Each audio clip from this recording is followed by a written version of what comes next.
The rich people cringe and say, don't tell them that, Rob. Yes, yes, yes. Don't tell people what you know. Right. Keep them poor.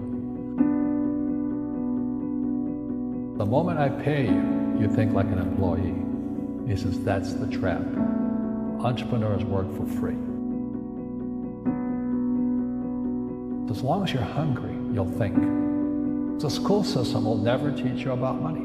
The school system is designed to teach you to be an employee or a doctor or a lawyer, a specialist, but never about money. The poor will always be amongst us because it starts up here. It's in their words, you know, and the words become flesh. But when they say, I can't afford it or I can't do that, they go down. They become what they say. And I meet so many people, I can't afford it. You think I'm made of money? My PhD dad, he says, what do you think I am, made of money? I can't afford that. And my rich dad would say, that's why he's poor. Poor people say, I can't afford it, I can't do that, I don't have time. Because it's an escape. It's an escape, you know what I mean? It's easy to say, I can't afford it. Oh, I'm too tired. Oh, I can't go to the gym. You know, when you could go to the gym, but no, I can't. Truth is, I'm just too lazy to go to the gym. And your rich dad used to say what instead of, I can't afford it? How can I afford it? How can I do that? A question opens the mind, a statement closes the mind. See, when you say, I can't afford it, your mind shuts down, and you become what you say. And so the people right now who are sitting at home, who are struggling financially or worried about money or unhappy, they may be making a lot of money, but unhappy with what they're doing, it was probably taught to you. You know, your super ego was taught, get a job, work hard, or you'll never be rich, or the rich are evil, or whatever. Poverty is passed on. It's taught in your families. And middle class is taught in families. And until you change your mindset, Correct. Money won't help you, right? Correct. And we see that with people that win the lottery, people that make more money, they still have the same problem. Right. Because they have that poor man's soul. Correct. If you're poor, you'll always be poor.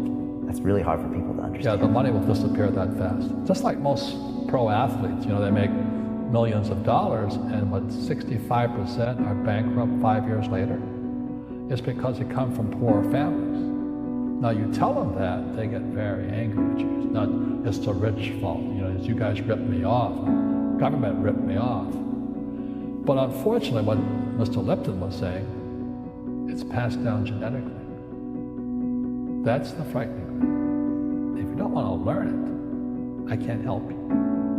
I have bad luck too. I've had financial crashes. I've had people stab me in the back, but they're all good because I grow from it. And that's spirituality. You know, people who are afraid of making mistakes, like they teach in school, they don't ever grow. Because spirituality is there's good and there's bad, there's right and there's wrong, there's up and there's down. Most people only want to be right, they only want to be positive. Well, you can't have that, that's not reality. And the average person, the reason they're poor is they haven't failed. You know, they play it so safe, they haven't made any mistakes like they taught in school. That means they don't learn anything. That's why the school system's actually fundamentally corrupt. It's anti-education.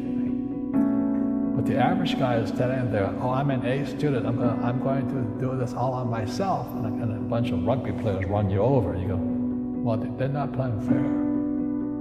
Yeah, well, you're playing stupid. You should have a team. You should have accountants, attorneys, and bankers, and all that stuff. But that's not the game I want to play. I said, then don't play the game. You know, the game of business is played with accountants, attorneys, bankers, hate to say it, politicians. You know, you got to know the game. You know, people say, well, money is not that important to me. Then if money is not that important to you, money is not important to you. I mean, you know what I mean? I don't care about money. The money doesn't care about you. You know, the word does become flesh. Or I'll never be rich. Or the favorite one is the rich are greedy. It's the poor that are greedy. You know, if you think about it, because to be rich, you have to give something. You know, I have to produce books and games, and I purchase real estate, I provide housing, provide jobs and all that. That's why I'm rich. But greedy people produce nothing. As Einstein said, imagination more important than knowledge.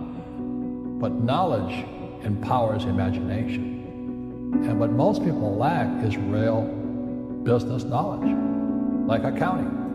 like debt, like taxes. You got to know that stuff, but they don't teach it in school to anybody. Most teachers in school, they're out of ethics. They teach subjects they themselves don't practice. For example, my calculus teacher, went to military school in New York. I asked the teacher, I said, am I ever going to use this stuff? He goes, no. I said, why do you teach it? Because I get paid. I said, do you ever use it? He goes, no. And that's why, you have to, in life, one of the things I suggest to people, you got to find a real teacher versus a fake teacher. And a fake teacher is somebody who doesn't do what they teach. And a real teacher is doing what they teach every day. You see people say, well, why don't you give the poor money? So the only problem with that is it just creates more poor people. Give a man a fish, he fishes for the day, or eats for the day. Yeah, you give a man a fish, you get a lot of people who want more fish, But you teach them to fish.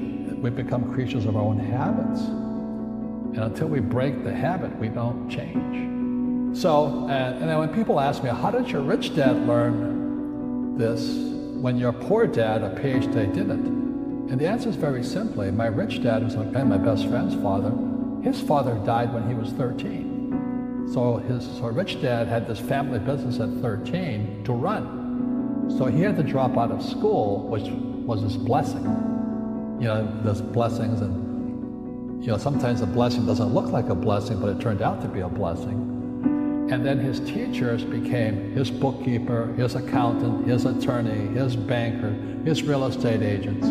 So he has what I call real teachers, not these fake teachers in school. Rugby is a team sport, but so is soccer. The rules are different. And other people are golfers. They play by themselves. And so everybody's different. So my game financially is business, number one. Second is real estate. So what I say to young people is you find your game.